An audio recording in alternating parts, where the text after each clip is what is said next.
कुदरत और कल्पनाओं का मिलन किया गया है। संसार सृष्टि की असीमित कल्पनाओं की हकीकत है और इस नगरी में भी उसी भावना का समावेश है।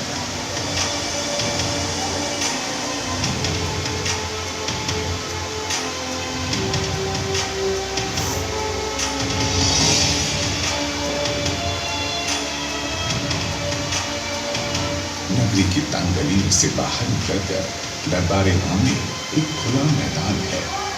यहाँ एक ओर राजा का सिंहासन, उसके दोनों ओर मंत्रियों के बैठने का स्थान और ऊपर एक ऊंचा सा चबूतरा बना हुआ है जहाँ राज दरबार सजता था। और सिंहासन के सामने दोनों तरफ नगरी की आम जनता। ऊपर यहाँ मिट्टी की गेंदों से बनी दीवार है।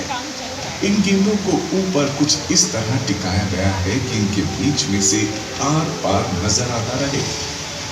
इस दीवार की दूसरी तरफ एक तालाब है। ये तालाब रानियों का खास स्नान गृह था।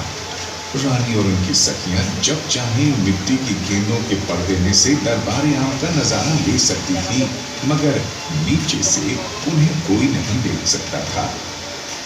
सचमुच ये सपनों की दुनिया की असाध्य होती है। रॉक गार्डन नाम से विश्व विख्यात इस नगरी के 3 खंड हैं। पहला राज दरबार व उससे जुड़ी गतिविधियों का केंद्र है। दूसरा आम जनता के लिए वर्गीकृत किया गया है। यहाँ उच्च और मध्यम वर्ग के साथ साथ जिंदगी के हर रंग और रूप को संजोया गया है।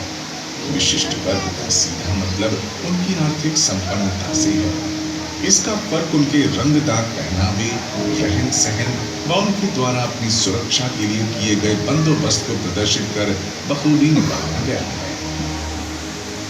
यह सदियों पुराने समृद्ध समाज और निम्न वर्ग के बीच की असमानता को कहीं न कहीं आज भी समाज को आईना दिखाने में सक्षम है।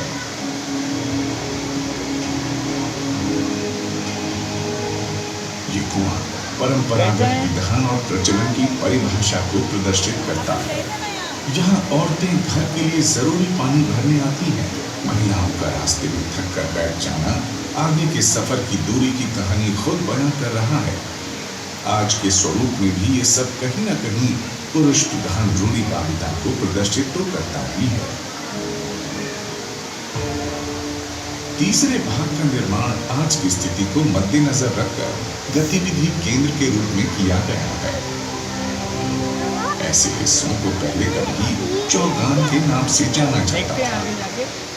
ऐसी जगहों को प्रजा दिल बहलाने और अपनी सांस्कृतिक गतिविधियों के लिए उपयोग में लाते थे।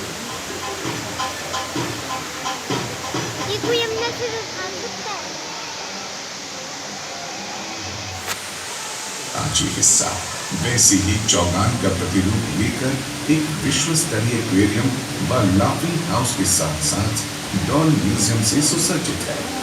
ये डॉल म्यूजियम अपने आप में पूरे गांव की छवि प्रस्तुत कर अलग छोड़ते हुए बनाने वाले की विचार प्रक्रिया रूपी विरासत का एक नया आयाम प्रदर्शित करता है। यहाँ पर